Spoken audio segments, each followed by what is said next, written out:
In the African countries of Congo and Nigeria, where our sisters live, life is difficult, especially because of the lack of safe drinking water. Getting water is a daily chore. It's time-consuming and laborious. Children must walk great distances to fill a bucket with water, often on the way to school, which decreases the amount of time available for learning. On a recent trip to Cincinnati from Africa, Sisters Fidelia Chakwa and Lillian Sweko shared their struggles with the water crisis and the slow progress that is being made to improve living conditions. During her visit, Sister Fidelia described her daily routine as a young girl to retrieve water for herself and her family. In the morning, I would wake up, go to the stream with my container.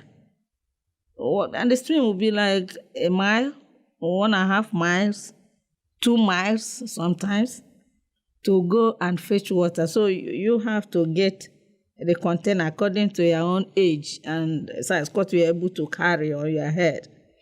So I remember I went through that when I was in grade school. So my parents would wake me up. So I would walk to the stream with other children. And then I would fill my container. Lack of clean water is compounded by inadequate sanitation. This leads to diseases such as diarrhea, typhoid, dysentery, and cholera. Villagers, especially children, can become very sick and often die from these diseases. If we don't have clean water, even the health of the sisters and their students or the sick ones they are serving in danger. In this part of the world, there is an acute sense that water is the key to life. Yet because there is no alternative, unimproved water sources are used, posing significant health risks. Sister Lillian Sweko explains the Sisters of Notre Dame de Namur's water-focused mission. We are trying really to help this part of the world to have clean water. Natural sources of water exist. In fact, some say there is an abundant supply far beneath the surface. Digging a well or borehole provides access to groundwater, which is pumped to a holding tank or cistern. Generators provide a means of pumping water, but diesel fuel used to power the generators is expensive and difficult to transport. And when the fuel runs out, so does the ability to pump water. Photovoltaic systems with solar panels are used instead. We have to have the source, and as we've discussed, that the source depends upon the site, what's available, whether it is an underground spring, which is often a good means to obtain water, if it's available. A river or a stream is another possibility, though that carries with it more of a danger of pollution. The third possibility is if neither of these are available, then we have boreholes that we will drill, which is similar to a conventional well. The other parts are that once you have found a source of water, we usually have some form of a tank or cistern that is located at the source. And then there's, of course, the electrical equipment that's required to run the pumping equipment. And this is what the photovoltaic system powers.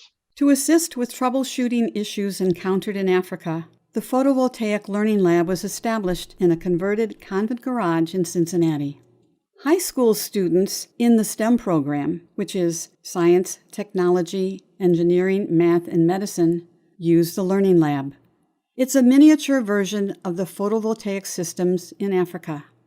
From the Learning Lab, students conduct experiments and test various situations such as battery life, battery capacity, and electrical loads. They also learn about renewable energy.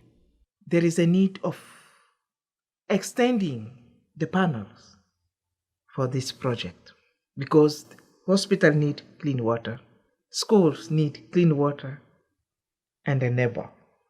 The project is wonderful because it's helping people The foundation of the sisters' mission is education. Water and the prospect of bringing water to remote African villages paves the way for students to learn. You see, if children are not spending time retrieving and purifying water, they can be in school. A byproduct of developing a sustainable water system is the creation of a reliable power grid. When introduced to villages as electricity, internet and cell phone service become available. This brings education to remote villages, which in turn brings work, income, and a better way of life. And with water, new industries and increased opportunities are created, like having the technical proficiency within each country for maintaining the power grid. Sisters educated in information technology and electrical engineering are currently working with students and laypeople to become self-sustaining. The sisters and the people in the countries they serve understand the critical importance of water. They can live without electricity, and they do. They can live without modern conveniences, and they do. But they cannot live without water.